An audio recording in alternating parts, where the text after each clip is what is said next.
நல்ல காரசாரமான பூண்டு மிளகாய் சட்னி எப்படி சேர்த்து பார்த்தலாம். ஒரு கடாய் வச்சுட்டு 4 டேபிள் ஸ்பூன் ஆயில் சேர்த்துருக்கேன். இப்போ அதில் வந்து 150 கிராம் பூண்டு சேர்த்துட்டு நல்லா கலர் மாறி வர வரைக்கும் நல்லா வதக்கி எடுத்துக்கலாம். இப்போ இந்த அளவுக்கு வதங்கினா போதும். இது வேற ஒரு பிளேட்டில் மாற்றிடலாம். காரத்துக்கு தகுந்த மாதிரி 10 வந்து ரெட் சில்லி, 3 வந்து காஷ்மீரி மிளகாய் சேர்த்துருக்கேன். நல்லா கலர் கொடுக்கும். இப்போ இந்த அளவுக்கு நல்லா வருந்து வந்தது. இது எடுத்து பூண்டோடு சேர்த்துருங்க.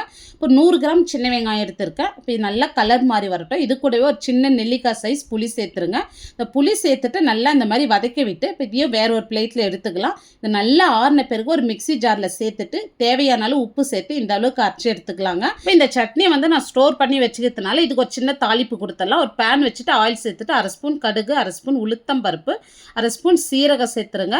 ஒரு 2 காஞ்ச மிளகாய் கிள்ளிட்டு சேர்த்துங்க. கொஞ்சமாக கருவேப்பிலை சேர்த்துட்டு நம்ம அரைச்ச சட்னி இதோடு சேர்த்துட்டு ஒரு 2 நிமிஷத்துக்கு மீடியம் ஃப்ளேமில் நல்லா இந்த மாதிரி வதக்கி விடுங்க. தண்ணி சேர்க்காதீங்க.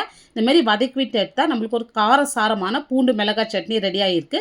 நல்லா இட்லி சூடான சாதத்துக்கு ரொம்பவே சூப்பராக இருக்கும். இந்த வீடியோ டீட்டெயில்டாக பார்க்கணுன்னா இந்த ப்ளே பட்டனை கிளிக் பண்ணி பாருங்கள். இந்த வீடியோ பிடிச்சிருந்தால் லைக் பண்ணிட்டு சப்ஸ்கிரைப் பண்ணிங்க.